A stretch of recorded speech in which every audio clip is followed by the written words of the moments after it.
Ako ang inyong Lolo Pael. At ako naman si Kabanong. At ito ang aming kwento. Pinagpalang araw sa inyo mga kabangers at mga kayanggaw. Ako po'y isa sa masugid na tagapakinig sa inyong channel. Hindi buo ang araw ko kapag hindi ako makakapakinig ng mga kwentong kababalaghan ninyo. Kaya naman, naisip ko rin na sumulat sa inyo para maibahagi ang aking sariling karanasan tungkol sa aswang.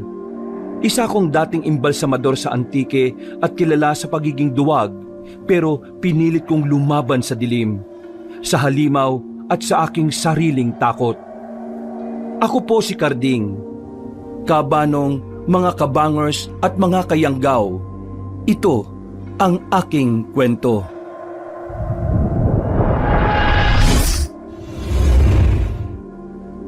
Bago nga pala magsimula ang ating kwento, sana'y mapindot nyo muna ang subscribe button at ang notification bell para lagi kayong nanonotify pag may bago tayong mga kwento. At huwag nyo rin kalilimutan mag-like at comment. Napakalaking tulong po ito sa ating channel para mas makapagatid pa kami sa inyo ng mga magaganda at mga nakakapangilabot na mga kwento. At ngayon, sa ating pagpapatuloy. Oy Karding, baka mamaya biglang bumangon yung bangkay na tinatrabaho mo. Si Mang Danny naman huwag naman kayong ganyan.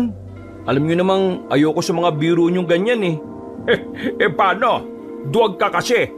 Imbalsamador ka pero takot ka sa patay. Ano magagawa ko? Kapag nakikita ko pa lang talaga sila nanginginig na yung mga tuhod ko Hahawakan ko pa kaya? Narinig mo? Mga multo yan ng mga tinurukan mo at nasobrahan sa formalin. Ayun mga kaluskos sa kisame. Ay naku, tumigil nga kayo. Mas lalo nyo lang dinadagdagan yung kaba ko Ang laki-laki mong bakulaw takot ka sa patay. Kakaiba ka talaga. Hindi mo man lang namana yung tapang ng tatay mo Kung hindi nga lang sana mahirap ang buhay, hindi ko talaga gugustuhin maging imbalsamador. Alam mo, sabi ng tatay ko, nung nag-iimbalsa mo sila ng tatay mo tumatabi sila sa mga bangkay kapag natutulog na. Pampawala daw yun ng takot. Ano? Tatabi sa bangkay? Totoo ba yan? Hindi ba yan kwento ng tatay mo sa'yo? Hindi. Pero kahit bigyan mo pa ako ng 1,000,000, hindi ko gagawin yung sinasabi mo, no? Hating gabi na, ay patuloy pa rin sa pang-aasar si Mang Danny habang may inaasikaso akong bangkay. Si Mang Danny naman ay nasa tabi ko at nagkakape habang nanonood. Aaminin ko sa mga sandaling yon habang tinatrabaho ko ang bangkay ng lalaki ay hindi maalis sa akin ng takot. Ramdam ko ang paglabas ng butil-butil na pawi sa noo ko. Matawa-tawa lang si Mang Danny. Si Mang Danny ay katrabaho ko at 10 taon ang agwat niya sa akin. Pero parang siya na rin ang naging barkada ko sa aking trabaho. Maya-maya, bumukas ang pinto. Hoy! Ano ba yung higay na yan? Hanggang sa labas yan din ang boses niyong dalawa. 12:00 na ng gabi, hindi pa tapos ang trabaho. Eto po kasing si Karding dinadaga na naman ang dibdib. 1 taong ka ng imbalsamador kinatatakutan mo pa rin ang patay. Alam mo ba na kapag walang patay wala tayong hanap buhay? Paano? Duwag kasi. Tumimik ka nga, Daddy. Mas matanda ka kay Karding pero ikaw pang nananakot sa kanya Amang naman, wala naman po akong ginagawa Binabantayan ko pa nga siya. Baka kasi atakihin sa puso kapag nagmulat ng mata ang bangkay. Puro kakalokohan. Mabuti pa ibaon mo na yung galon na yan para may gawin ka naman. Opo. Hindi po ba pwedeng mamayang maliwanag ko na ibaon yung galon na ito? Madaling po sa likod Huwag mong sabihin na dudawag ka rin. Ang lakas-lakas mong makasar pero ikaw pala itong duwag. Hindi po Wala sa dugo namin ang duwag. Ano pang hinihintay mo? Sige na, lakad na! Pag-alis ni Mang Danny. At ikaw, matagal pa ba yung ginagawa mo? Pasensya na po, Amang. Natagalan lang. Medyo may kakaibang amoy po kasi tong bangkay na to At ano nga boy naman yan? Formalin lang naman ang nilalagay natin dyan.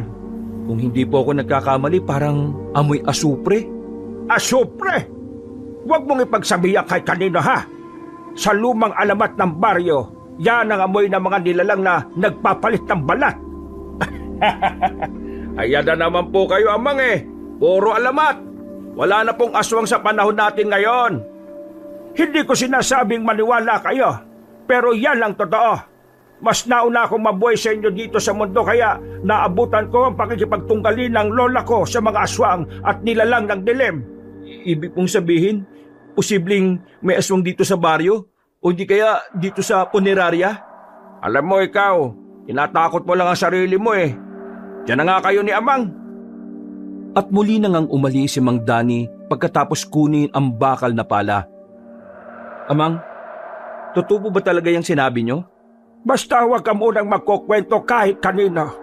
Alam mo naman dito sa lugar natin, napakabilis kumalat ng balita. Sa sandaling yon, ay parang may kung anong malamig na presensya ang yumakap sa akin, Kabanong. Ramdam na ramdam ko ang kakaibang lamig sa katawang ko. Si Amang Ernesto naman ay palinga-linga sa paligid at pati na rin sa kisame. Tila ba may sinusuri? Habang si Mang Dani naman ay abala sa paghukay sa likod para ibaon ng dugong nahukay sa patay. Nang matapos na ang lahat ng gawain namin, ay nagpahinga na sila sa pahingahan. Habang ako naman ay umaga na, ngunit dilat na dilat pa rin ang mga mata dahil sa pag-iisip tungkol sa sinabi ni Amang tungkol sa asupre. Karding, late na tayo natulog pero ang aga mo pa rin nagising ah. Body alarm. Nasanay na siguro ko ng 1 o 2 oras lang ang tulog. Oy, baka naman hindi ka lang talaga natulog dahil naduduwag ka na naman sa sinabi ni Amang Ernesto kagabi. Paano kung totoo nga na may gumagalang aswang dito sa baryo? At paano kung dito sa punerarya nagtatago? Nakakapakinig mo sa mga alamat ni Amang eh. Pati ikaw naniniwala na rin. Kaya nga alamat eh. Paano nga kung totoo? Anong gagawin mo? Kung totoo man, di ang swerte natin. Kasi ang tagal ko nang nabubuhay sa mundo eh. Ngayon lang ako makakakita ng aswang. Bigyan mo nga ako ng kaunting tapang, Mang Dani. Bawasan mo lang pagkakape. Sigurado ka dyan, mawawala yung kaba mo. Ay, kayong dalawa. Tama na kwentuhan. Hindi ba kayo uuwi muna? Ako uuwi na muna. Alam mo naman ang bibig ng misis ko, matindi pa sa amoy ng formalin. Ikaw, Karding, ilang araw ka nang hindi umuwi sa inyo ah. Baka magalit ang mga magulang mo sa'yo. Uwi na rin po ako sandali, Amang. Bibisitahin ko lang si nanay at tatay tapos babalik agad ako. Aba, mukhang ang aga na naman ni Tandang Ursing sa labas natin ah. Aya't may kausap na naman siya. Hindi ka pa po ba nasasanay kay Lola Ursing na parang alarm clock yung bibig sa umaga? Naglakad palabas sina Karding at Amang Ernesto. Oh, nariyan ka pala. Anong hinahanap mo? Maganda umaga po, Lola Ursing. Anong maganda sa umaga? Bukod sa duwag ka. Si Lola talaga oh. Aba, sino na naman ikaw, iha? Bagong mukha ka rito ah. Ako po si Rosalie. Bagong dating lang po dito sa baryo. Naghahanap po kasi ako ng mapapasukang trabaho eh. Baka po may bakante dito sa inyo. At bakit naman gusto mo rito sa punerarya? Ako nga kahit bayaran mo ako ng malaki hindi ako magtatrabaho dito. Hindi rin naman kita kukunin kung sakali. Bahagi akong natawa sa simpleng biro ni Mang Ernesto kay Lola Ursing, Kabanong. Dati pala silang magkasintahan pero hindi nagkatuluyan dahil sa ayaw ng mga magulang ni Lola Ursing kay Amang Ernesto. Hindi ko alam pero parang may kakaiba akong nararamdaman kay Rosalie. Hindi paghanga kundi kakaibang presensya. Mainhin at mabait magsalita pero parang may itinatago. Nagpaalam na ako sa kanila at nagpa siyang umuwi na sa aming bahay. Maya-maya, ilang araw lang akong hindi nakauwi. Nilalawa na kaagad ang kisame. Ay nako, gusto na kayo, Nay, Tay? Sana masaya na po kayong pareho dyan sa langit. Huwag po kayong mag-alala. Pinagpatuloy ko pa rin yung pagiging imbalsamador nyo, Tatay. Huwag nga lang po hanggang ngayon. Ay nako, kung alam nyo lang, Tay, minsan gusto ko na lang talagang umalis sa punerarya eh. Pero paano? Yun lang ang kabuhayan ko. Alam niyo ba, Tay, Nay, parang may mali sa punerarya kanina eh. May narinig akong mga kaluskos sa kisame. Pero si Danny, pinagtatawanan lang ako. Sabi niya, baka daw daga. Pero Tay, iba talaga yung narinig ko eh. Tapos, iba pa yung lamig ng hangin doon kapag nang-iimbalsa mo ko. Uy, Tay, Nay, huwag niyo naman akong takutin oh. Alam niyo naman na pagdating sa mga ganito eh, naduduwag ako. Ano ba yung ingay na yun? Maya-maya, may narinig siyang miyaw ng pusa. Ikaw lang palang pusa ka. Tinakot mo pa ako dun ah. Pasensya na po kayo, pati kayo pinagbintangan ko, Nay, Tay. Ay naku, makahiga na nga muna. Pero alam niyo Tay, kahit takot ako, hindi ko kayo bibiguin. Hindi ako aalis ng punerarya kahit na anong mangyari. Kahit pa manginig ang katawan ko sa takot. Kinahapunan, bumalik ulit ako sa punerarya, Kabanong. Ilang araw na kasi akong doon nagpapalipas ng araw. Nalulungkot kasi akong mag-isa sa bahay, kaya mas pinipili kong abalahin ang sarili ko. Pagdating ko sa punerarya, ay naroon na ang dalagang naghahanap ng trabaho. Kausap si Mang Danny. Maputi, mainhin, at nakangiti na parang inosente ang babae, pero may kakaiba sa kanya at yun ang hindi ko pa maintindihan. Magandang hapon po sa inyo. Hindi ba ikaw yung babae kaninang umaga? Bakit? Magkakilala na kayo? Hindi pa po kuya. Nabutan ko lang siya dito kanina habang naghahanap ako ng trabaho. Sabi ko nga dito kay Rosalie, dito sa San Felipe Memorial, kailangan matibay ang sikmura mo.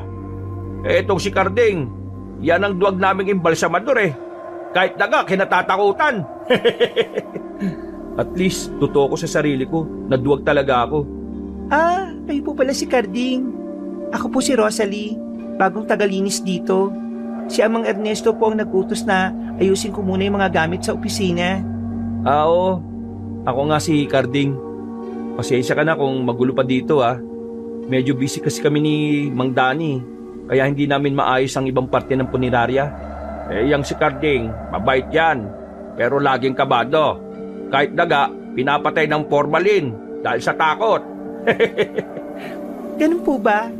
Eh di kailangan ko na po palang masanay. Sabi ni Lola Ursing, gabi-gabi daw, may tumatahol na aso dito sa likod eh. Hindi lang yung basta tahol. Sigurado akong may kung ano sa paligid. Huwag mong pansinin yan, Rosalie. Ganyan talaga si Carding. Ang tanda na eh, naniniwala pa rin sa multo at mga aswang. Maya-maya'y biglang may kumaliskus na naman sa kisame. Ha? Ano yun? Yan na naman. Narinig mo rin ba? Ay nako, baka pusa o daga lang yan. Tsaka may liwanag pa pero natatakot na kaagad kayo. Diyan na nga muna kayong dalawa. Lumabas na si Mang Danny. Pero parang hindi lang yung pusa o daga eh, no? Baka naman tama nga si Mang Danny. Daga lang yun. O sige na, mag-aasikaso lang ako ng mga gamit ko. Nang lingunin ko si Rosalie ay ngumiti siya ng kakaiba. Hindi gaanong halata pero may bahid ng kilabot sa pakiramdam ko. Agad akong nagtungo sa loob ng silid at kinuha ang maliit kong radyo tsaka nagpatugtog. Ganito ko sa tuwing may nararamdaman akong takot sa katawan. Dinadaan ko na lang sa malakas na musika. Gabi na naman sa punerarya. Kapag tulog na ang baryo, dun palang nagsisimula ang trabaho namin.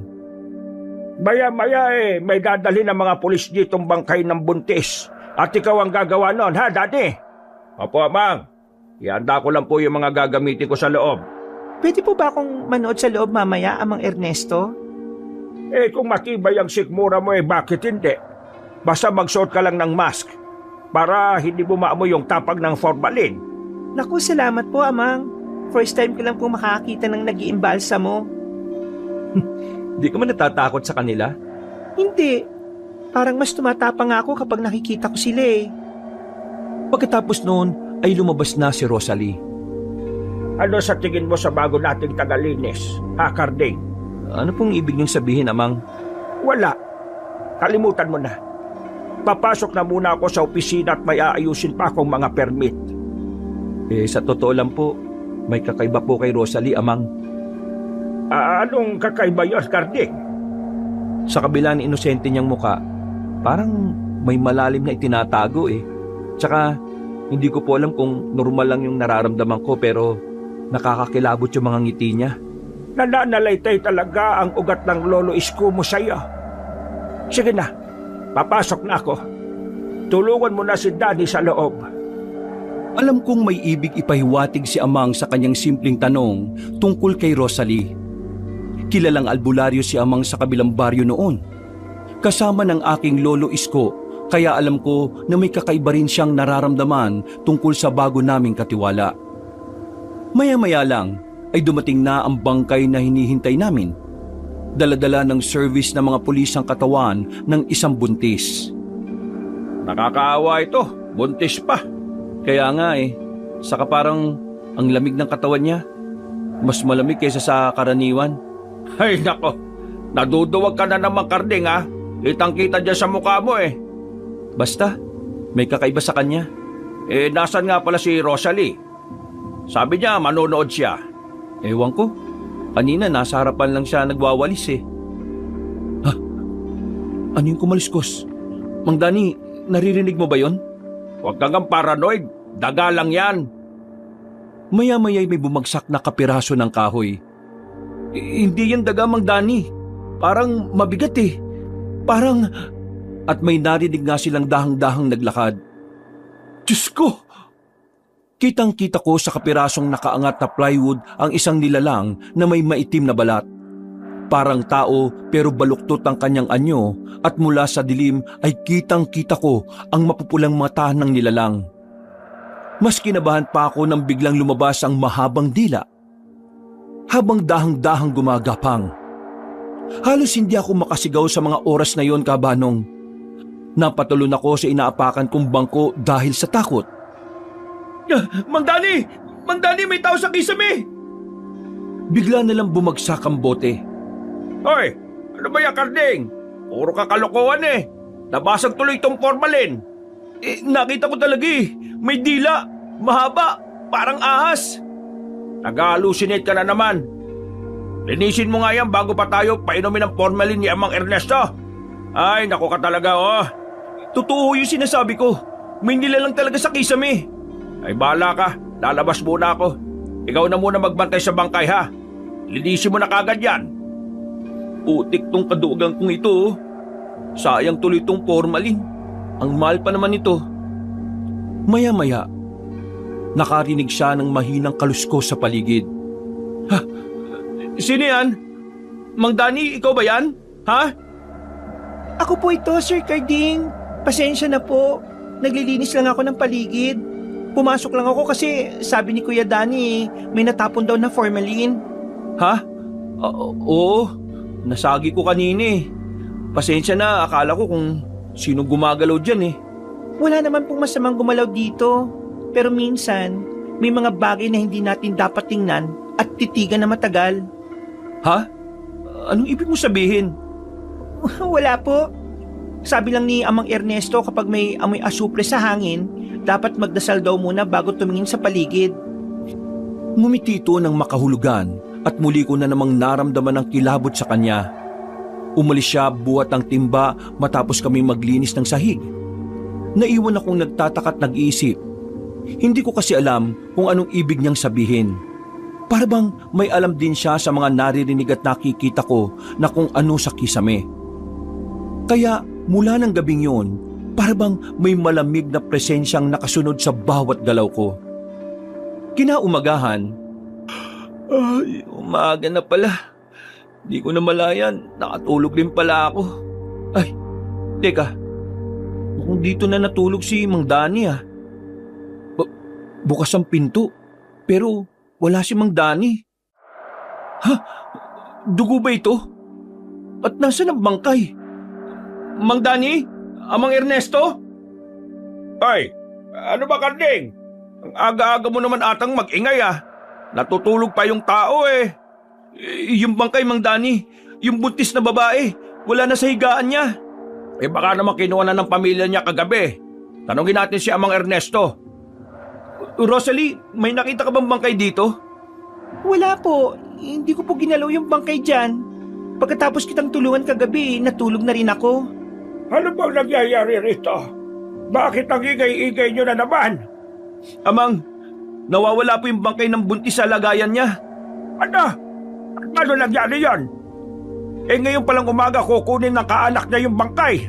Kung ganon, hindi nyo rin po alam kung nasaan ang bangkay? Hindi. Pero may naiwang amoy ng asupre dito sa loob. Tama. Yan ang naamoy ko kagabi. Asupre. Kapag may nawawalang bangkay at naamoy mo ang asupre, ibig sabihin hindi tao ang kumuha. Amang naman, pamahiin na naman. Baka naman ninakaw ng adik o mga lukulukong kabataan dyan sa labas. Mabuti pa tumawag na kagad tayo sa presinto. May mga magnanakaw ng bangkay na hindi kailangan ng pintuan para pumasok. Agad na itinawag ni Mang Ernesto ang pagkawala ng bangkay sa punerarya. Habang sa labas naman ay naroon ang mga taong nakikiusyoso sa kung anong nangyari. Hindi pa rin ako makapaniwala na may magnanakaw ng bangkay ng buntis. Dumating na rin ang mga kamag-anak ng bangkay na umiiyak at galit na galit. Lumingon ako kay Rosalie pero iniiwasan niya ang mga tingin ko. Nangunguna na naman si Lola Ursing sa mga chismosa, oh. Hindi ka pa ba nagtataka? Paano kung yung nakita kong nilalang sa kisame ang kumuha ng bangkay ng buntis? Hanggat hindi ko nakikita ang sinasabi mong nilalang, hindi ako maniniwala sa kaduwagan mo. Ay nako, sinasabi ko na nga ba may aswang talaga dyan sa loob ng punerarya niyo. Umaga pa lang amoy asupre na. Sigurado kong kinain ng aswang ang bangkay ng buntis. Tapos sabi pa ni Kaloy, may nakikita daw siyang anino dyan sa pader ng punerarya gumagapang. Mahabang dila na parang ahas. Totoo po yan, Lola Ursing. Nakita rin ni Mang Kaloy ang nakita ko kagabi. Ibig sabihin, nakita mo ng aswang, Karding? Tama na yung mga sabi-sabi na yan. Wala kayong alam sa nangyayari sa loob. Di paliwanag mo, Ernesto. Bakit biglang nawala na lang ang bangkay ng buntis? Hindi ba't ikaw ang may hawak ng punerarya? May mga bagay na hindi nyo na kailangang malaman pa. At bahala na ang mga pulis doon. Ang ibig niyong sabihin may tinatago kayong aswang dyan sa loob ng punerarya. Ibig lang sabihin, pati ang mga patay, hindi ligtas dyan sa pangangalaga mo. Ayan na, Karding. Ikaw na, bida. Yung sinabi mo na nakita mo sa kisame, ayan, kinakalat na ni Lola Ursing. Hindi ko naman sinasadyang marinig ni Lola yung pinag-uusapan nating dalawa Pero totoo yung nakita ko kagabi. Totoo? O guni-guni lang ng duwag na embalsamador? Habang nag-uusap kami, ay biglang may mga itim na ibong lumipad mula sa loob ng punerarya. Nagsigawan ng mga tao sa takot habang ako naman ay tulala at hindi makapagsalita kung saan nagbula ang mga ibon na yon na lumabas sa punerarya. Mas lumakas ang bulungan ng mga tao na may kakaiba nga sa loob ng punerarya. Mga uwak! Senyales na may nagbabantay! Huwag ka nang makialam pa, Ursing.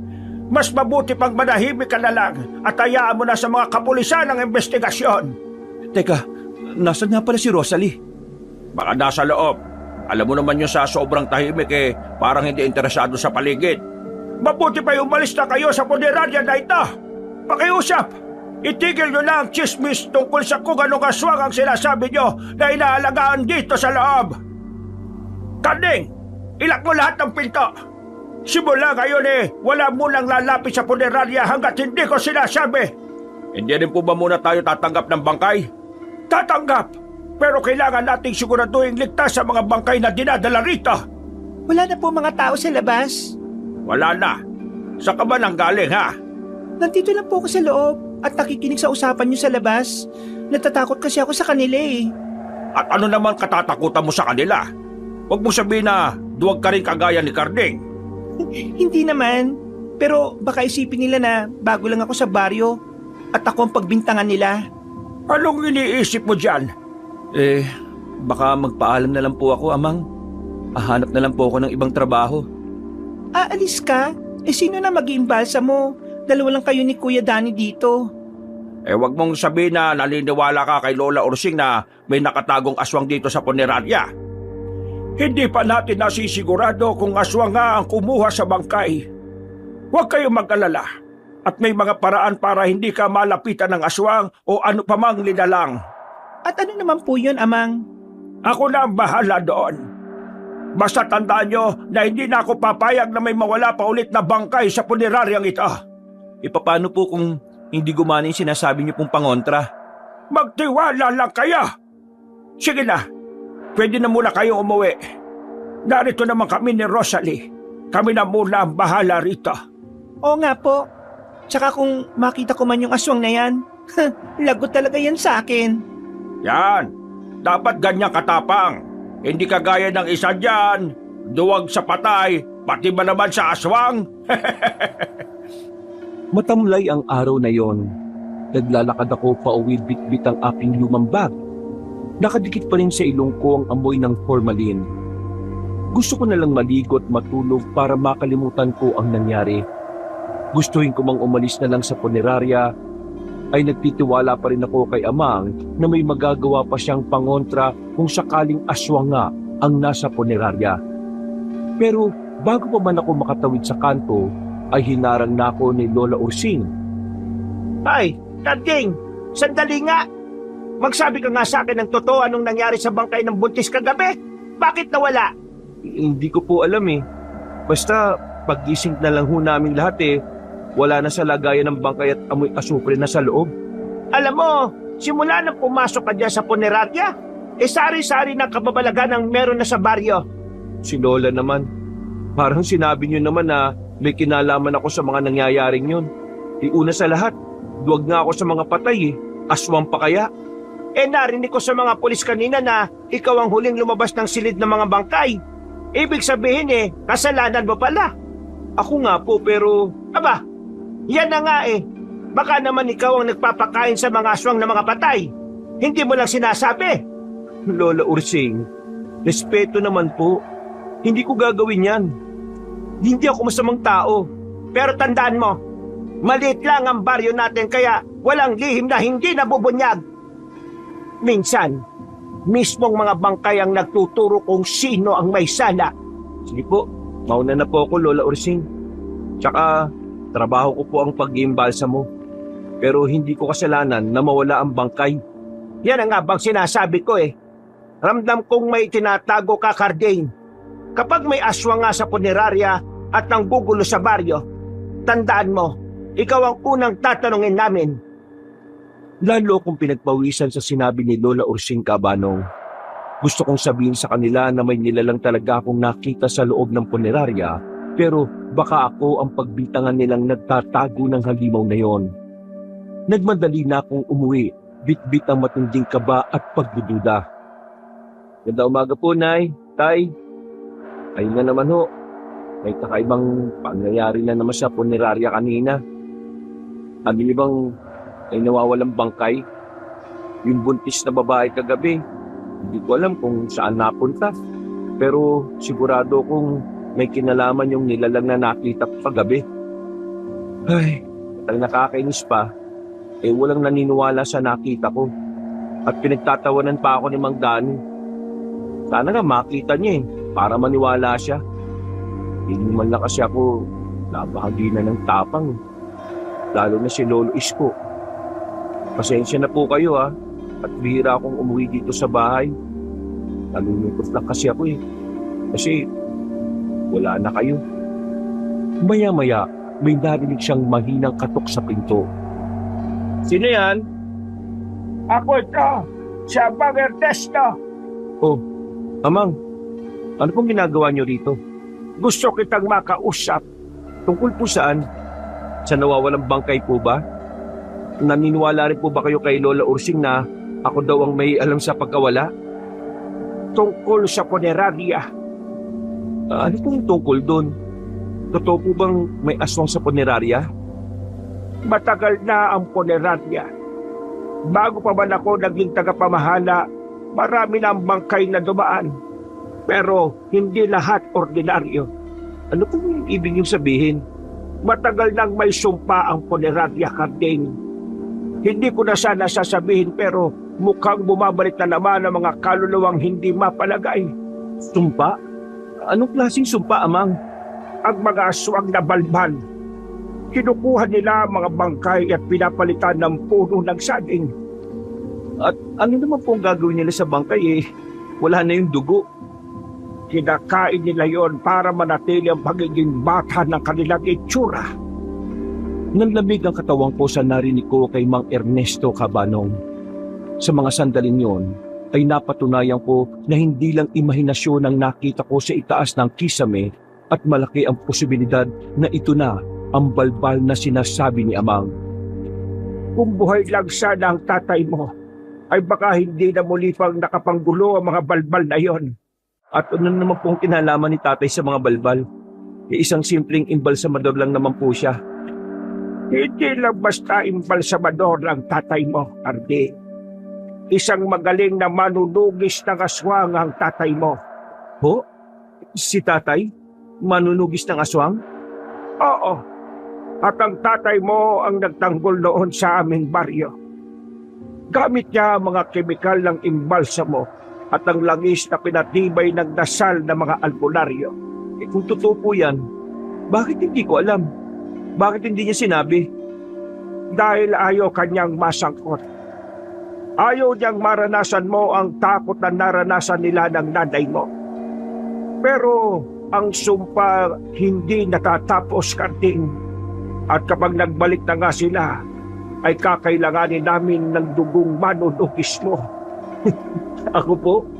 Alam niyo naman po na sa patay pa nga lang halos maihina ako sa salawal Sa aswang pa kaya? Kakailanganin ng baryo ang tulong mo, Karding. At kailangan mo yung paghandaan. Hindi ako nakakibo sa mga oras na yon.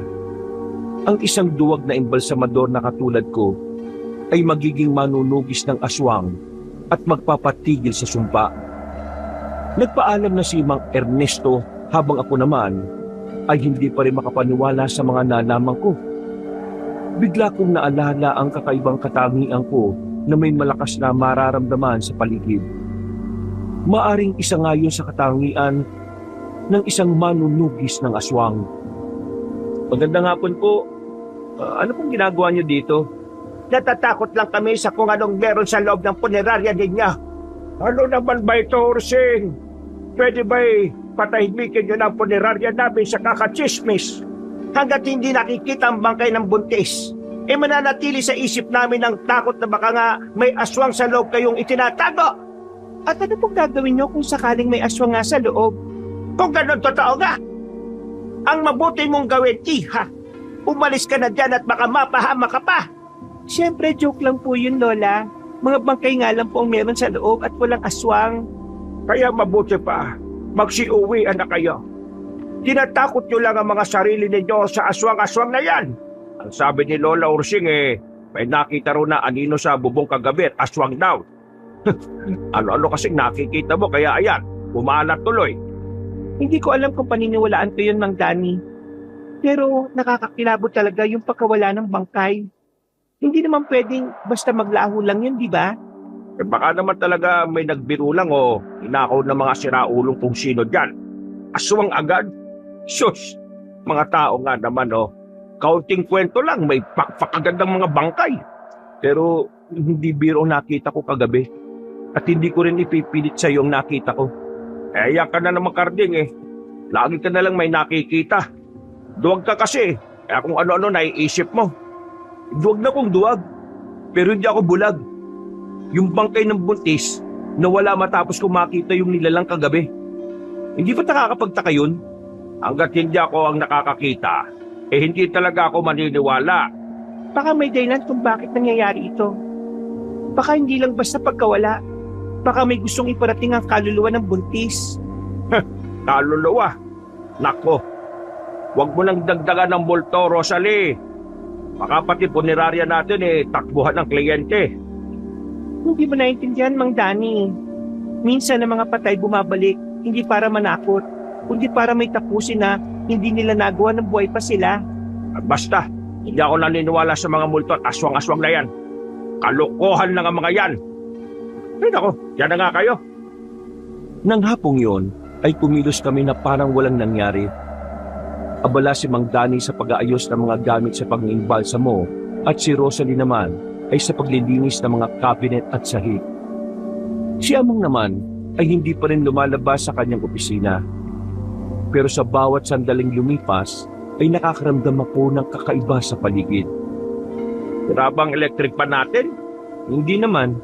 Ang lakas-lakas nga ng hangin eh. Ayos lang ba kayo? Kanina pa kayo parang balisa eh. Mainit lang ang pakiramdam ko. Medyo masama lang siguro yung pakiramdam ko. Kung umuwi na lang kaya muna kayo. Kung hindi naman maganda ang pakiramdam nyo eh, umuwi na muna kayo. Nandito naman kami nila Rosalie at Amang eh. Okay lang ako. Sayang pa ang isang araw. Magpapahinga na lang muna siguro ko sandali habang wala pa tayong kliyente.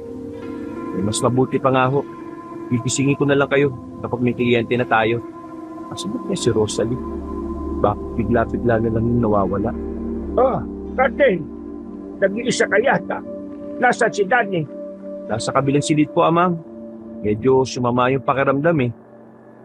Pero si Rosalie uli ang hindi ko pa po nakikita ulit. Nagpaalam si Rosalie na may importanteng pupuntahan. Ganun po ba? Parang wala po tayong kliyente ngayon naman ah. Simula na kumalat ang balita tungkol sa nawawalang bangkay ng buntis na yon.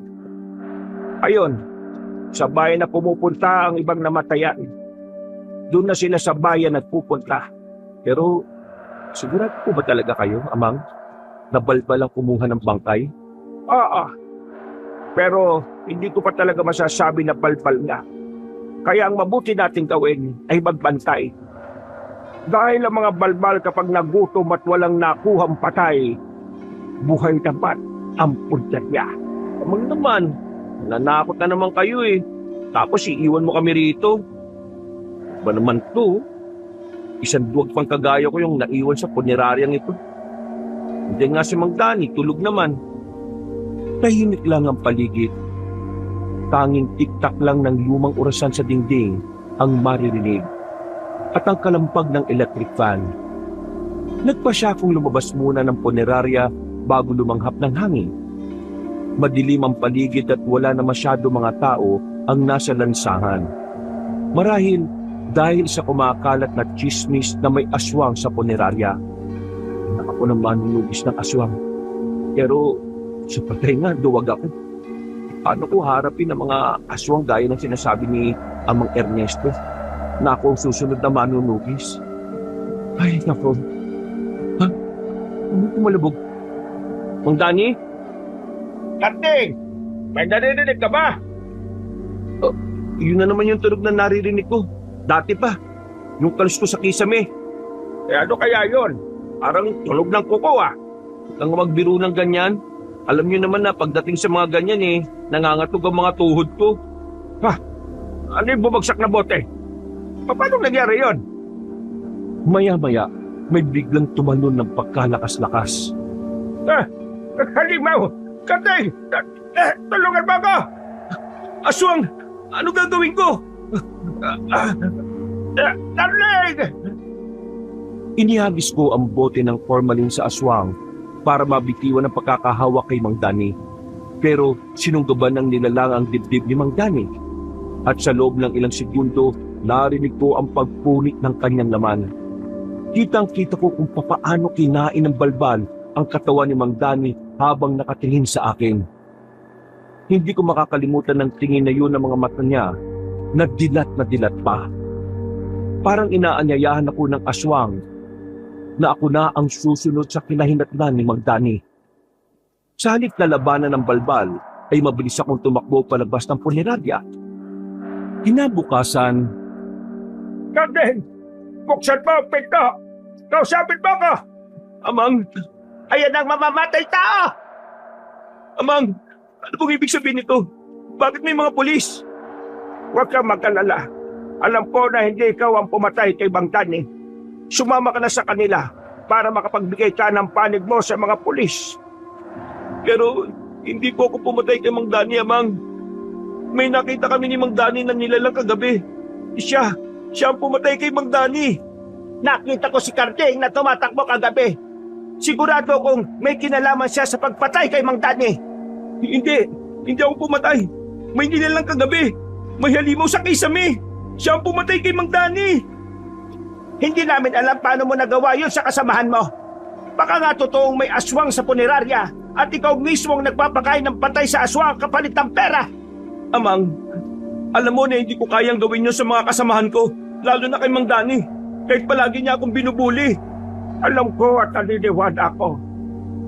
Mapapatunayan mo yan at narito lang ako. Hindi kita pababayaan. Sumama ako sa presinto at hinayaan nila ako magpaliwanag tungkol sa nangyari. Magdadapit hapon na ng payagan ako makawala pansamantala habang gumugulong pa ang investigasyon. Walang fingerprints na nagmula sa akin na nakuha sa bangkay ni Mang Dani kaya absuelto naman ako. Naroon naman si Amang at hindi ako iniwanan. Habang naglalakad, Amang, patawarin niyo ako Hindi ko nailigtas si Mang Dani sa aswang. Alam kong hindi mo sinasadya, iho. Pero anak ako na manunugis ng aswang Pero duwag ako. Duwag! Nangyari na ang dapat mangyari, iho. At kayo'y alam mo na delikado ang mga balbal. Sa oras ng pagkagutom nila, kailangan mo lakasan ang loob mo para matulungan natin ang baryo. Sigurado kung hindi lang si Mang Dani ang magiging biktima, kundi marami pa. Saan po kayo galing, Amang? Karding? Tsaka, bakit mo nasa loob si Kuya Dani? May dala pa naman akong pasalubong sa kanya. Sa ka ba nang galing, iha? Sa kabilang baryo, Amang. Hindi po ba nagpaalam ako sa inyo kahapon? Bakit ganyan ang itsura mo, Karding? Para kang nakipagdigmaan sa aswang, Mabuti pa'y umuwi ka na muna, Karding. Isasara ko na muna ang punerarya habang gumugulong ang investigasyon. Investigasyon? Tungkol pa rin po ba yan sa nawawalang bangkay ng buntis? Wala na si Mang Dani, Rosalie. Ha? Paano wala? Nag-resign na ba si Kuya Dani? Paano na punerarya? Kahit kailan ay hindi na babalik si Dani, iha. Pinapangako ko na ipagiganti ko ang pagkawala ni Mang Dani sa nilalang na yun. Teka. Ano ba nangyari? Kagabi lang ako nawala Parang may kung ano ng gantihan. Pinatay ng aswang si Mang Dani, Rosalie. At sigurado akong babalik pa ang halimaw na yun pero hindi na ako papayag na may patayin pa siyang buhay man o patay. Kita ko ang makahulugang titig ni Amang kay Rosalie na tila sinusuri niya ang dalaga. Gulat na gulat naman si Rosalie sa pagkawala ni Mang Dani. Pero hindi ko pa rin talaga maalis ang duda ko sa kanya, lalo sa mga makahulugan niyang tingin at ngiti sa tuwing may pinag-uusapan kaming importante. Magdidilim na, pero parang ayaw kong umuwi sa bahay dahil tila may humahatak sa akin na manatili muna sa punerarya. Papasok na muna ako sa loob, Amang. Karding. Karding, may napapansin ka ba sa dalagang yon? Kay Rosalie po? Simula nang mawala ang bangkay ng buntis, iba na ang ikinikilos niya. Mapagmasid at laging mapanuri ang tingin. At ang ipinagtataka ko pa, laging wala sa paligid sa tuwing may kakaibang nangyayari. Noong isang araw po, nakita ko siyang lumabas galing sa kwarto ng mga bangkay. Madaling pa, parang may dinala siyang tela. Akala ko nga labahin pero parang may gumagalaw Hindi ko ito gusto, Karding. Ang puneraryang ito ay may kasaysayang hindi mo pa alam. May mga panahong nawawala ang mga bangkay, pero laging may isang katiwala na nagiging sentro ng mga hinala. Gusto niyo po bang sabihin na may kinalaman si Rosalie sa mga nangyayari? Hindi pa ako sigurado. Pero ang mga mata ng aswang, hindi mo agad malalaman. Minsan, mukha silang gaya nating normal. Ngunit sa loob, gutom na sa laman. Amang, Karding, nagtimpla ko ng kape, baka lumamig na. Kaya halina kayo dito sa loob. Ay, nako, salamat, iha. Tamang-tama at gusto kong uminom ng kape kanina pa. Sayang nga lang at kulang na tayo ng isa. Hindi ko pa rin maisip na wala na si Kuya Dani. Huwag na kayo malungkot. Kailangan natin maging matatag. Mabuti pa inumin na natin ang kape sa loob. Karding, halika na. Baka lumamig ang kape. Ma'am, tingnan niyo po yung laylayan ng saya niya. Hindi po ba mantsa ng dugo yun? Huwag kang maingay, iha. Obserbahan muna natin siya. Ang lamig naman. Parang may bangkay na naglalakad sa paligid. Huwag ka mag-alala at matakot hanggat nandito ako. Walang makakalapit sa atin. Ano nga po kung narito sa loob ng punerarya ang totoong may sala? Hindi na siya makakalabas pa ng buhay dito. Ano niyo naman po tatalunin ang sinasabi nilang aswang? Hindi ko alam. Pero isa lang ang alam ko. Lalabas at lalabas ang totoong may sala. Maya-maya pa, narinig nilang nagkakagulo ang mga tao sa labas. Teka, boses po ni Lola Ursing yun eh. Ako na lalabas. Ay nako, matandang yan talaga oh. Hindi nagpapahuli sa mga chismis. Mabilis na lumabas si Amang Ernesto para harapin ang mga tao. Naiwan kaming dalawa ni Rosalie sa loob. Tahimik lang siya at nakatingin lang sa akin. Bigla akong napakurap nang maalala ang nangyari kay Mang Danny habang inaatake ito ng halimaw. Na ang mga mata ng halimaw ay nakatitig sa akin habang pinapaslang niya si Mang Danny. Ayos ka lang ba, Karding? Parang balisa ka. Wala ito. Medyo puyat at pagod lang siguro. Ikaw, hindi ka ba natatakot dito sa punerarya? Nawala na si Mang Danny. Paano kung may isa na namang sumunod sa atin? Tuwag ka talaga. Siyempre natatakot ako pero gaya ng sabi ni Amang, huwag tayo mag-alala at naniniwala ako doon. Tuloy pa rin ang ingay ng mga tao sa labas. Pupuntahan ko muna si Amang sa labas ha. Sandali lang. Huminahaw kayong lahat. Hindi na patunayan ng mga kapulisan na si Karding nga ang pumatay kay Danny. Pero malakas ang kutob ko na may alagang halimaw yang si Karding sa loob. Ilang beses ko bang sasabihin sa inyong lahat na hindi ko kayang pumatay? Duwag ako sa lahat ng nakakatakot. Hindi ko magagawa yun sa kanya. Karding, huwag kang lalapit. Hindi mo sila mapapakalma sa mga salita lang kaya pumasok ka na. May mas malaking dahilan bakit ka iniligtas ng pagkakataon. Kailangan nating hulihin ang totoong salarin. Bakit ba siya lagi pinagtatanggol, Ernesto? Ha? Yan ang pumatay kay Danny. Ursing, matanda ka na at huwag kang magpakalat ng kung ano-anong chismis. Haka-haka lang ang lahat ng sinasabi mo. Baka namang kaya ipinagtatanggol mo yan kasabwat ka rin sa pagpapakain ng mga patay at buhay sa halimaw sa loob ng puneraryang yan. Nagsigawan ng mga tao, Kabanong. Umuwi na kayo at bantayan ang inyong pamilya. Hindi natin alam kung dito lang sumasalakay ang aswang o killer o sa buong baryo. Nagkaroon ng malakas na bulungan ng mga tao. At hindi kami papayag na pati ang mga tao sa baryo ay gawan na rin ng masama ng alaga niyong halimaw. Kung gusto niyo ng sagot, sige, pumasok kayo. Pero siguraduhin niyo lang na makakalabas pa kayo ng buhay. Hindi pa kami tapos sa inyo, Ernesto. Babantayan namin ang bawat kilos ninyo. Tara na mga kasama. At isa-isang nagsipaglakaran ng mga tao. Takot naman pala sila Bakit mo naman sinabi yun sa kanila? Di lalo nilang inisip na may tinatago nga tayo sa loob. Paano kasi binabato na nila yung bubungan natin? Kaya naisip ko na takutin na lang sila. Effective naman, di ba? Kita mo yung mukha ni Lola Ursing, namumutla sa kaba.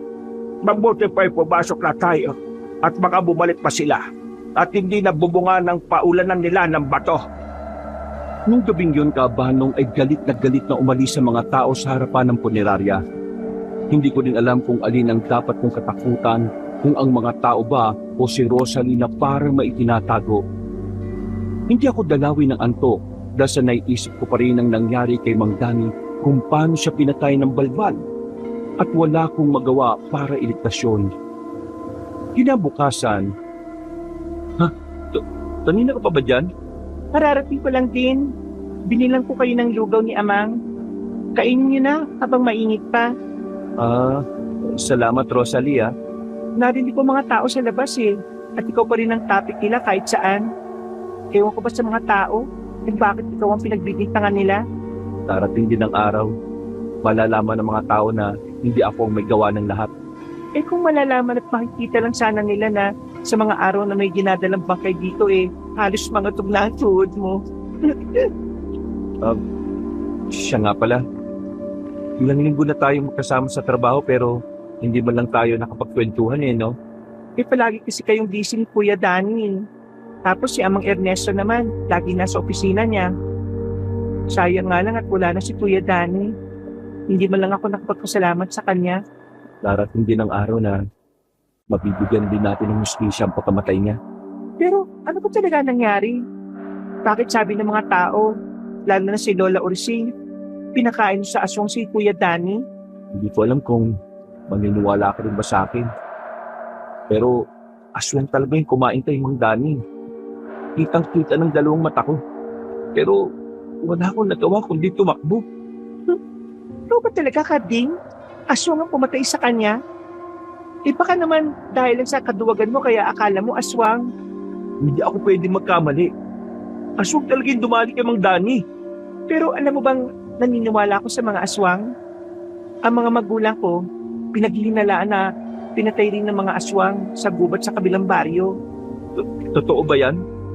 Ibig sabihin, ulila ka na? Oo. Kaya nga kung saan-saang baryo na lang ako lumilipat para manirahan at maghanap ng trabaho. Kasi ako na lang mag-isa sa buhay eh. Kaya nga na makita ko yung punerarya na ito. Ewan ko ba? Parang dito ko naramdaman ng isang pamilya tapos nakilala ko pa kayo. Nga lang, wala na si Kuya Danny. Pero saan baryo ka talaga nagmula? Sa San Bartolome, isang maliit na baryo sa may bundok. San Bartolome? Saan ba narinig yung lugar na yun? Ha? Bakit? Pinagdududaan mo rin ba ako? Hindi naman. Naisip ko lang na parehas pala tayong ulila na. Kaya naiintindihan kita. Sa mga sandaling yun, Kabanong, ang pagdududa ko kay Rosalie ay parang napalitan ng awa nang marinig ko na kapareho ko pala siyang ulila na sa mga magulang. Pero sa kalahating bahagi ng isip ko ay may kailangan pa akong malaman tungkol sa kanya. Dahil nararamdaman ko na may tinatago pa siya sa totoo niyang pagkatao. Kinagabihan ay hindi na naman ako dalawin ng antok at may kakaibang tunog na naman akong naririnig sa kisame.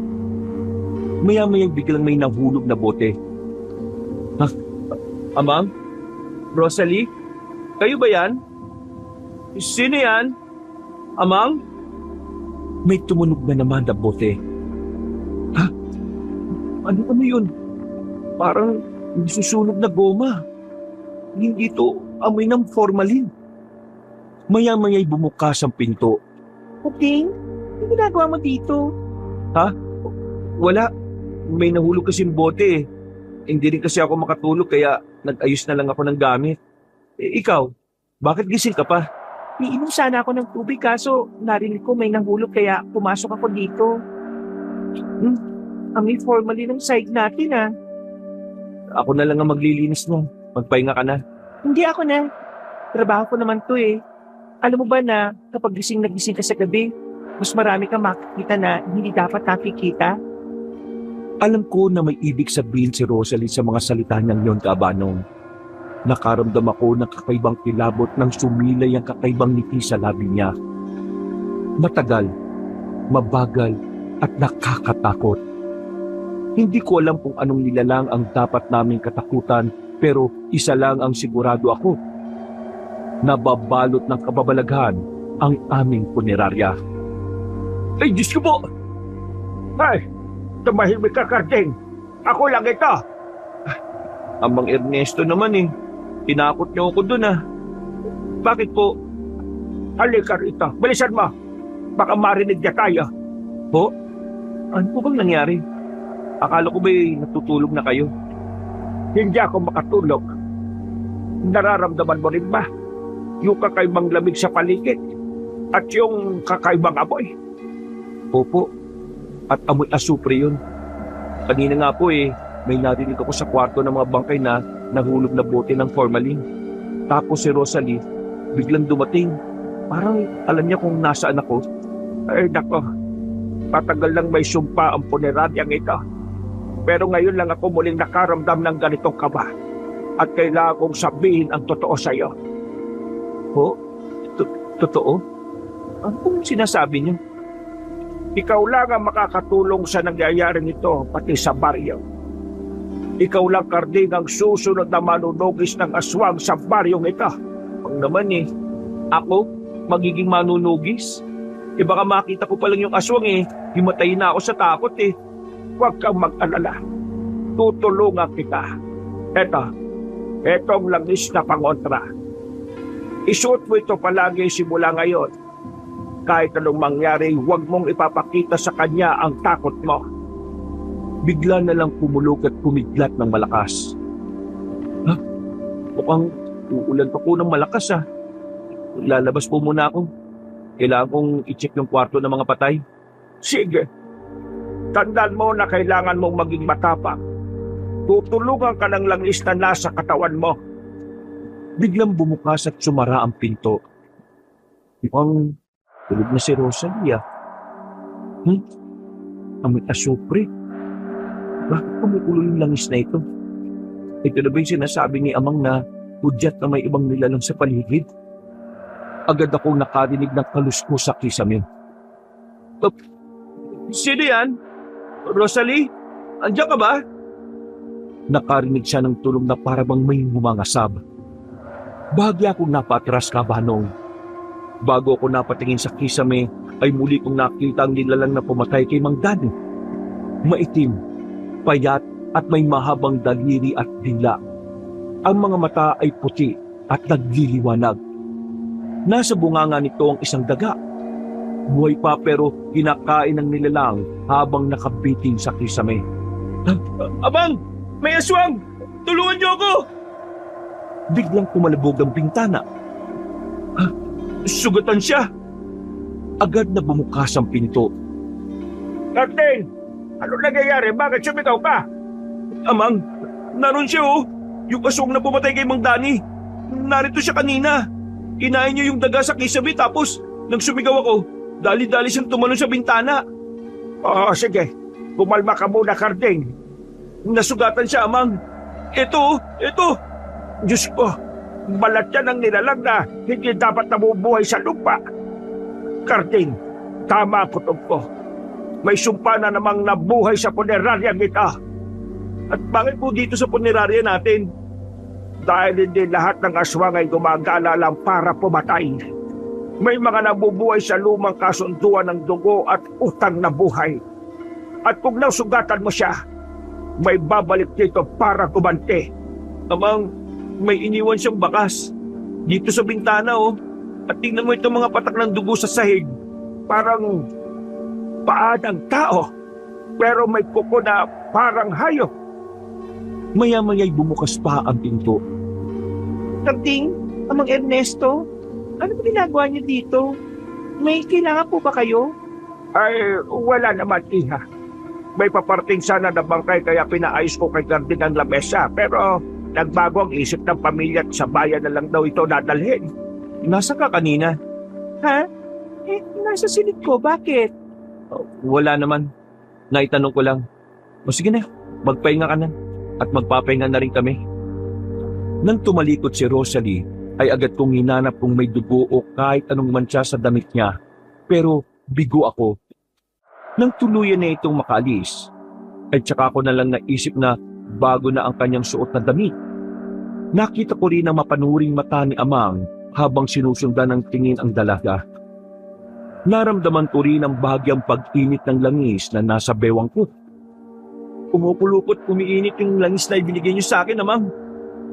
Naramdaman ng langis ang panganib at narito lang ang nilalang na hinahanap natin. Kung ganun, narito lang talaga yung nilalang na yon. Pasensya na po kayo, Amang ha. Hanggang ngayon duwag pa rin ako. Kung sana kasing tapang ako ni tatay, di sana nahuli ko na yung asong na sumalakay kanina. Kailangan mong maging ganda. Ikaw ang kailangan naming mga taga-baryo, iho.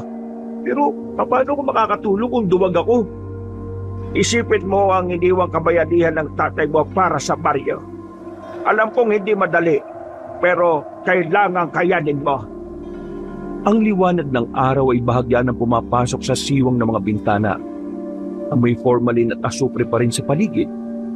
Nilinis ko rin ang dugo ng aswang kagabi. Habang naglalakad kami ni Amang, ay napahinto kami sa pinto kung saan natutulog si Rosalie. Amang, Karding, Ang aga niyo naman po. Hindi pa po ba kayo natutulog? At ano pong ginagawa niyo sa tapat ng pinto ko? May narinig kasi kami kagabi na parang may pumasok sa silid na ito. Gusto ko lang itanong kung ayos ka lang ba, Iha? Pumasok po? Hindi na po ulit ako lumabas nang naabutan ko kayo ni Carding sa silid kagabi. Bakit? May nangyari po ba? Ay, pasensya ka na. Matanda na siguro talaga ako kaya kung ano-ano na ang naririnig ko. Carding, parang may nahanap ka yata. Ha? Wala. May nakita lang akong daga kagabi. Akala ko pumasok dito eh. Baka yung mga daga sa likod. Madalas ko rin marinig yun pero sanay na ako. Patagong nagwisik ng langis si Amang Ernesto sa pinto ni Rosalie habang abala ito sa pakikipag-usap sa akin. Habang ako naman ay pasimpleng pinagmasdan ng sahi kung may bahid ba ng dugo. Pero malinis ito at tila ba bagong punas ang sahig. Bagong ligo na rin si Rosalie dahil sa basa pa ang buhok niya. Iha, kung sakaling may maramdaman kang kakaiba, sabi mo kagad ha. Ayoko lang na may mawala pa sa inyo ni Carding gaya ng pagkawala ni Danny. Opo, Amang. Huwag po kayo mag-alala. Hindi po mangyayari sa amin ang nangyari kay Kuya Danny. Lagot talaga sa akin yung aswang na yan. Kung sakaling aatake siya rito. Kung sana ganito ka rin katapag, Carding, oh. Eh di sana hindi na ako mag-aalala pa sa inyong dalawa. Talagang pinanganak po yata akong tuwag eh. Eh teka, bakit bis na bis ka pala, Iha? May pupuntahan ka ba? Magpapaalam po sana ako para dalawin yung puntod ng mga magulang ko. Baka magtampo na po kasi sila sa akin. Baka mas lalo madagdagan ng kadugan ni Carding kapag dinalaw nila ako dito sa punerarya. Puro ka talaga kalokohan. Ay sige na, lumakat ka na at para hindi ka gabihin sa pag-uwi. Sige po. O Carding, bawasan mo yung pagkakapi mo ha, para hindi ka na maging matatakotin. Pagkasara ng pinto, Amang, ramdam ko na siya yun. Hindi ba tayo sigurado? Humina na rin kasi ang kaalaman ko bilang isang albularyo dahil na rin sa hindi ko ito nagagamit. Pero kung tama ka, kailangan natin maghanda. Sapagkat kapag nalaman niya na alam na natin na siya, baka tayo na ang isusunod niya. Ay, naku, Amang. Uwi na po muna ako sa amin. Gusto ko lang po magpahinga kahit na sandali lang. Hindi ko na rin po kasi alam kung ano ang paniniwalaan ko. Ay siya, sige. Mag-ingat ka. Hindi natin alam kung sino ang binabantayan ng nilalang na iyon. Huwag kang lalabas sa gabi. At kung may maramdaman kang kakaiba, hawakan mo lang ang langis na ibinigay ko at pupuntahan kagad kita. Opo. Sige po, Amang. Salamat po, Pero, paano po kayo rito? Huwag mo akong alalahanin. Kaya ko ang sarili ko. Hindi makakapasok ang nilalang na yan sa silid ko dahil sa mga pangkontra at dasal na naroon. Ikaw nga ang mas inaalala ko. Lalo't galit pa rin sa iyo ang mga tao. Palalabasin ko na lang po yung pagbibintang nila sa akin. Lalabas at lalabas din naman po ang katotohanan.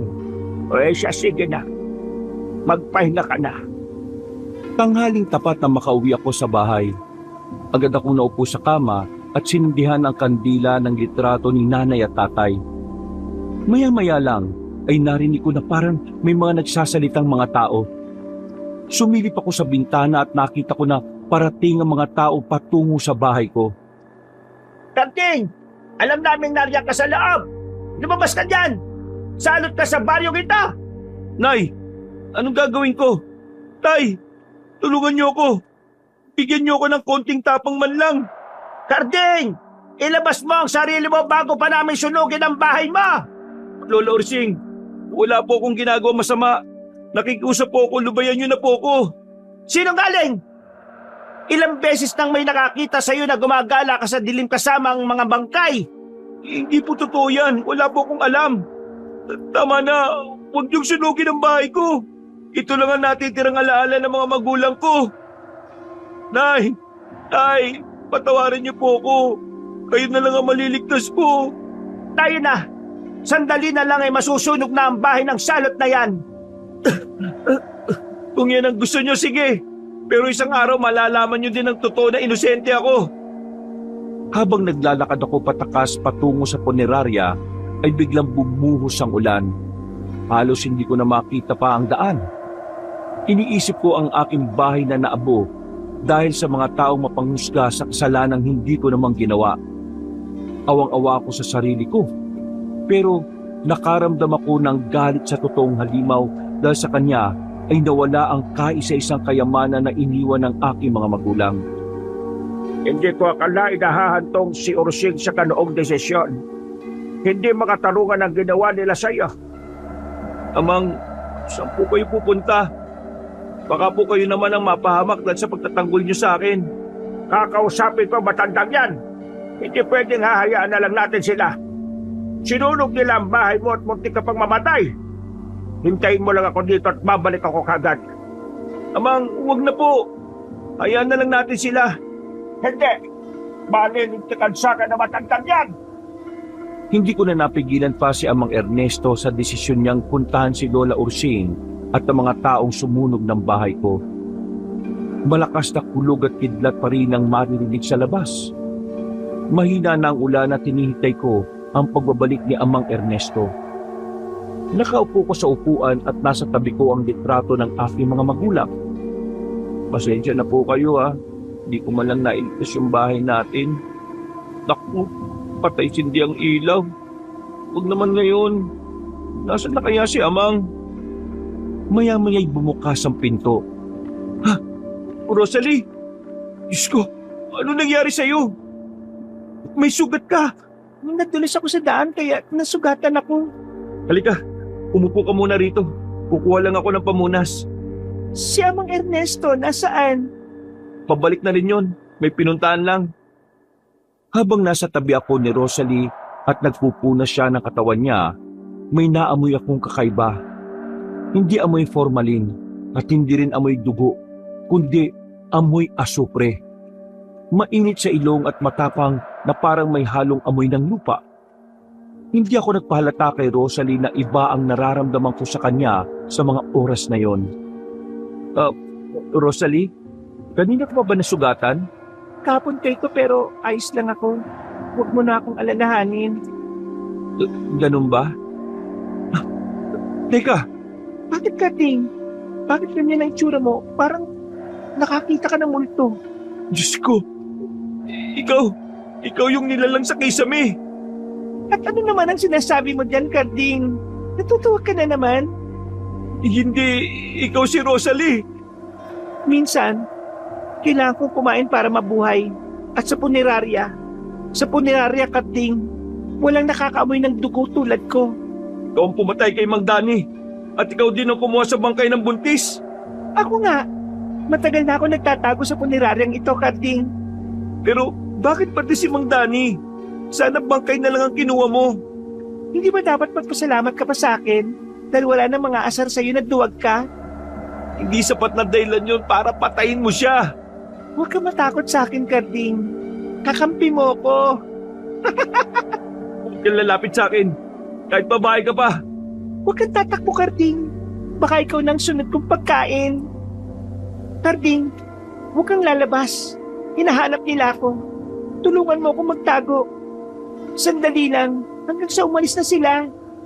Tulungan ka magtago, Rosalie. Ikaw ang hinahanap nila. Ikaw ang totoong may salat, hindi ako. Hindi mo ako maintindihan eh. Hindi ako kagaya ng iniisip mo. May mga aswang na umahabol sa akin. Mga aswang na gusto kong patayin. At ikaw lang ang pwede kong pagkatiwalaan. Alam kong nagsisinungaling si Rosalie at nililim lang niya ako, Kabanong. Alerto ko sa bawat kilos niya. Nakakaramdaman ako ng kaba pero nilalabanan ko yun dahil baka sa oras na magtiwala ako sa kanya at maging duwag ako, ay ako na ang sumunod kay Mang Dani. Kita ko pa rin sa salamin ang totoong itsura ng dalaga. May mahabang dila at matatalas na kuko. Ang balat niya ay parang sa tuyong bangkay. Mapupula mga mata at kumikislap sa dilim. Nay, huwag niyo po akong pababayaan. Tulungan mo ko. Paparating na sila. Ang tunay na mga aswang. Gusto nila akong patayin. Huwag kang lalapit. Alam ko na nakita kita sa salamin. Yung mga kuko mo. Yung totoo mong anyo. Hindi mo alam ang totoo, Karding. Akala mo ba lahat ng aswang ay gustong manakit? Tama na mga palusot mo. Ikaw ang balbal. At tama nga ang kutob ko sa'yo noon pa man. Hindi na ako magpapalinlang. Kahit anong anyo mo, hindi mo na ako maloloko. Biglang sumugod si Rosalie. Mabuti na lang at nakuha ko ang gulok ni tatay. Sinalubong ko siya ng sigaw at hampas ng gulok. Natamaan ko kagad si Rosalie sa braso kaya galit na galit ito sa akin. Tumilapon si Rosalie at may itim na likidong lumabas sa kanyang braso. Kung yan ang gusto mo, makikita mo kung sino talaga ang halimaw dito. Ikaw ang dahilan ng lahat ng kaguluhan dito sa punerarya, pati na rin sa baryo namin. Ako ang nilalang na piniling magkubli sa katawan ng tao. Pero ngayong alam mo na kung sino ako, isusunod na kita kay Kuya Danny. Sino ka ba talaga? Bakit dito sa puneraryang ito ikaw naghahasik ng lagim? Hindi mo kailangan matakot sa akin, Karding. Tulungan mo ko. Tulungan mo ko magtago. Tulad ng dati. Tulad ng mga bangkay na inaalagaan mo rito. Sinasabi ko na nga ba't ikaw ang nagtatago sa halimaw, Karding? Lola Ursing, lumabas na po kayong lahat. Delikado ang halimaw. Kaya mo sila, Karding. Mas madaming buhay, mas masarap. Ikaw ang halimaw. Sa maamo mong mukha, ikaw pala ang halimaw dito sa punerarya. Ako nga po, Lola Ursing. Pero wag po kayo mag-alala. Pagkatapos ni Karding, kayo naman ang kakainin ko. Yes ka, ikaw pala ang halimaw na nakikita ng mga kabataan dito sa punerarya. Lola Ursing, isara niyo po ang pinto. Lahat kayo, pinagkaitan niyo kami ng katawan, ng buhay. Ngayon, babawiin ko na ang kung ano sa amin. Mabilis na gumapang si Rosalie sa dingding at kisame na parang isang pusa. Tumalon siya pababa at tinangka niya akong kalmutin. Pero dahil alerto ko sa oras na yon, ay natusok ko siya ng karayom na ginagamit namin sa pag-iimbalsamo. Tumalsik ang itim na dugo niya sa dingding. Amoy asupre. Habang nagsisisigaw si Rosalie. Hindi mo alam ang pinaglalaban ko, Karding! Aray! Karding!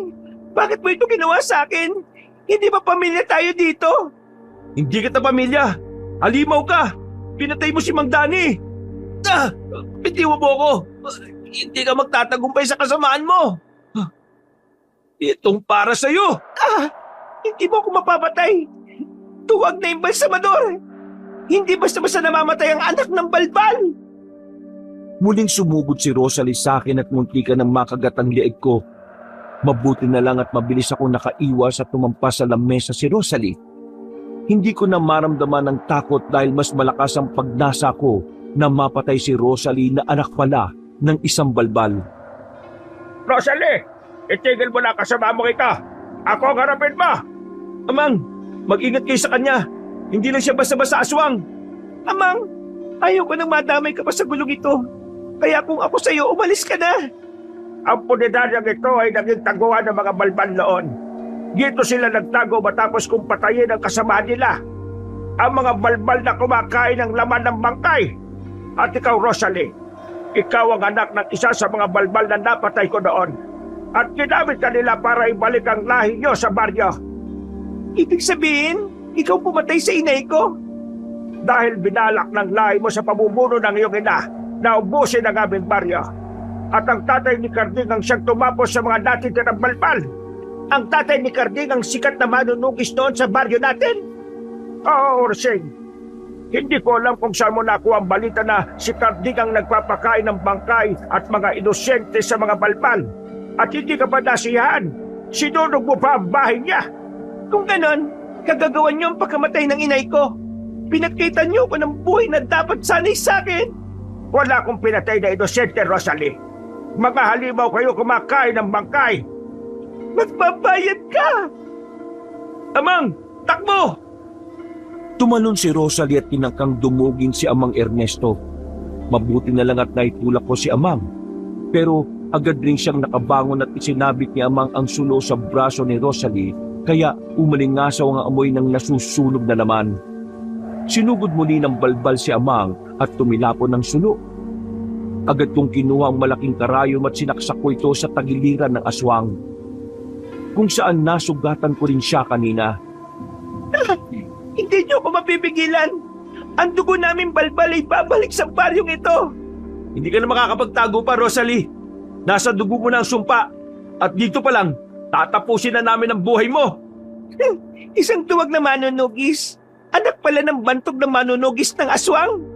Huwag kang masyadong mayabang. Dahil nakikita mo pa lang ang patay, ay nangangatog na ang tuhod mo. Oo, duwag ako. Pero nang patayin mo si Mang Danny at magalit sa akin ng mga tao, yun ang naging dahilan ko para hindi ka nakatakutan. Dahil kailangan mawala ka sa baryo at sa mundong ito. Pero huli na ang lahat, Karding. Hindi mo na may babalik pa ang buhay ni Mang Danny. Pero ang tiwala ng tao, kayang-kaya pang ibalik. Malas mo lang, Rosalie, at dito ka napatpat sa puniraryang ako ang namabahala. Ngayon, katapusan mo na! Sa ngalan ng mga banal, ako'y nag-uutos. Bumalik ka sa kailanliman! Habang nagdarasal si Amang, ay biglang sumugod muli si Rosalie. Pero sa pagkakataong ito ay hindi ko na inisip na duwag ako. Agad kong niyakap si Rosalie at nagpagulong-gulong kami sa labas ng punerarya. Habang nagsisigawan ng mga tao, agad kong kinuha ang punyal na nakuha ko sa baol ni tatay at sinaksak kong muli ang kanyang dibdib. Hindi pa dito natatapos ang lahat, Karding. Babawiin ko ang buhay ng aking ina. Hindi ako mamamatay nang walang nagbabayad sa ginawa niyo sa inay ko at sa buong lahi ng balbal. Hindi na ako duwag, Rosalie. Hindi na ako tatakbo.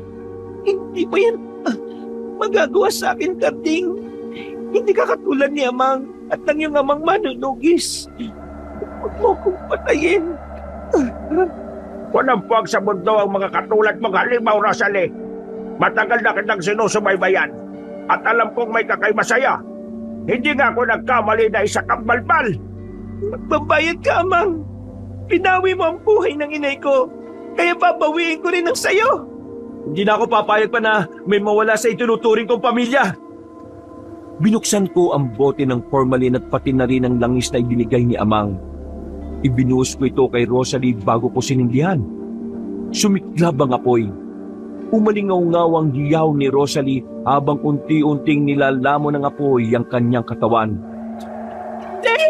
Magbabayad kayong lahat! Tay! Nay! Agad na tumakbo papasok sa loob ng puninarya si Karding. Karding! Saan ka pupunta?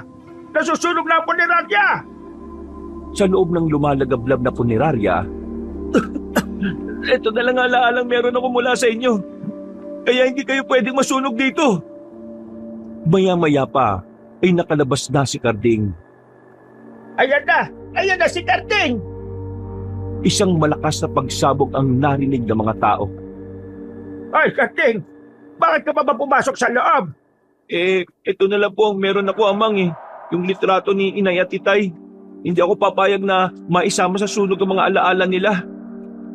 Kung makikita niyo lang po ako ngayon, Nay, Tay. Tapos na. Wala nang halimaw. Nilabanan ko ang kaduwagan ko para mailigtas sa mga taga-baryo. Hinahangaan kita, Karding. Anak ka nga ni Oscar, ang matapang na manunugis ng aswang. Pero hindi ko na po mababawi na minsan pinagdudaan ako ng mga tao. Pero ang mahalaga, nalaman nila ang katotohanan at natundo ka na rin ang sumpa ng mga balbal. Dumating na rin ang mga bumbero.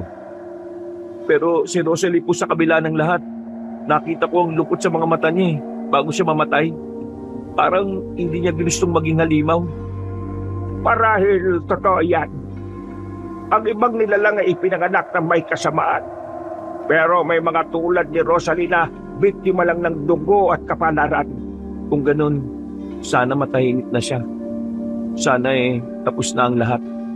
Maliwanag na nang dumating ang mga bumbero at naapula ang apoy sa punerarya. Wala na rin ang abo ni Rosalie na humalo na sa hangin. Agad na nakipag-ugnayan si Mang Ernesto sa mga pulis at bumbero tungkol sa nangyaring sunog. Agad rin ako nagtungo sa aming nasunog na bahay. Wala nang iniwang alaala ng aking mga magulang. Ngayon, tanging mga abo na ang naroroon. Pagsapit ng umaga, pasensya na po kayo. Hindi ko man lang napigilan yung mga tao na sunugin yung bahay na pinagpaguran niyo. Amang, ano pong ginagawa niyo rito? Patawarin mo ako. Dahil hindi ko kagad na ipaliwanag sa mga tao na hindi ikaw ang halimaw at nagpapakain ng mga bangkay. Hindi sana umabot sa ganito. Ayos lang po, Amang Ernesto. Kaya ko naman po na itayo ulit ang bahay namin. Habang wala ka pang matitiran pwede kang manatili sa bahay ko. Nag-iisa na rin naman ako sa buhay kaya welcome ka sa bahay. Maraming salamat po, Amang. Paano na po yung punerarya? Huwag ka mag-alala. Bago namatay ang may-ari ng punerarya na yan, ako ang naging tagapamahala. Nailipatan niya sa akin ang ownership ng punerarya kaya wala tayong dapat ay pag-alala. Ngayon, wala na po ang punerarya. Siguro, maghahanap na ako ng ibang trabaho. Pero sana kahit anong kapalaran ng piliin mo, huwag mong kakalimutan na kailangan ka ng baryo sa pagkakataong may katulad ng balbal na sasalakay. Hindi ko nga po akalain na ang isang kagaya kong duwag anak pala ng manunugis. Ang karuwagan ay hindi kahidaan, iho. Yan ang palagi mong tatandaan. Sige, ibaba niyo na yung mga gamit na yan at umpisa na ang paggawa ng bahay ni Karding. Teka, ano pong ibig sabihin nito, Lola Ursing? Ernesto, Karding, matawarin mo kami lalo na ako. Nagpadala kami sa takot at hindi namin alam na kayo pala ang magliligtas sa baryo. Kung hindi dahil kay Karding, ay baka naubos na tayo ni Rosalie. Kaya kung may dapat maging bayani dito ay si Karding yun. Sumang-ayon naman ang mga tao. Kaya nga kami narito, Karding. Alam kong hindi sapat ang paghingi ng tawad dahil sinira namin ang kaisa-isang alaala ng mga magulang mo sa iyo. Kaya heto kaming lahat. Aayusin namin ang bahay mo. Hindi na po ba kayo natatakot na makasalamuha ako? Kaya nga patawarin mo kami. Ako ang nangunan noon. Ako ang nag-udyok sa mga tao na sunugin tong bahay mo. Nadala ko sa takot, sa chismis at sa sabi-sabi. Hindi ko man lang inalam ang totoo. Alam ko naman pong hindi lang kayo ang natakot Lahat tayo nagpadala sa dilim. Kaya ngayon, tutulungan ka naming muling itayo ang bahay mo. Kung kaya namin sirain, kaya rin namin itong muling itayo. Sige na mga kasama, simulan na natin ang paggawa. Ang bahay na ito hindi lang bahay ni Karding, kundi bahay ito ng bagong simula ng San Felipe. Nagtulungan ng mga kababaryo ko, Kabanong. Habang ako naman, napapangiti dahil ang mga tao na dating galit na galit sa akin, ng mga sandaling yon ay nagtutulungan para sa bagong simula. Natutunan ko na minsan, hindi aswang ang dapat nating katakutan, kundi yung takot na nasa loob natin. Yung takot na pumipigil para tumayo, lumaban at magtiwalang muli. Sa ngayon ay maayos na ang buhay ko sa Maynila at may sarili na ring pamilya. Hindi ko pinili maging bayani. Sa halip, itinatak ko sa sarili ko na huwag nang matakot muli. Mga kabangers, mga kayanggaw, kabanong po. Bago tayo magwakas, ako'y nagpapasalamat sa mga nakinig dito sa ating kwento sa Pamela Clamil channel natin. Pero kung medyo nabitin po kayo, idalawin niyo po yung iba pa natin mga channel. Yung mga kwento ni Kabanong na channel natin. At syempre, yung bagong-bago nating channel, yung Kabanong version 2.0. Kung saan, meron na po kayo mapapanood doon ng mga images na gumagalaw. At syempre, meron din po itong music and effects. Kaya pwede na kayo manood o pwede rin po kayo makinig pa rin. Pag nagustuhan niyo po yung kwento natin doon, huwag niyong kalimutan po na mag-subscribe at saka syempre, mag-iwan din po kayo ng comment at mag-like na rin kayo. Hanggang sa susunod na mga kwento, wakas!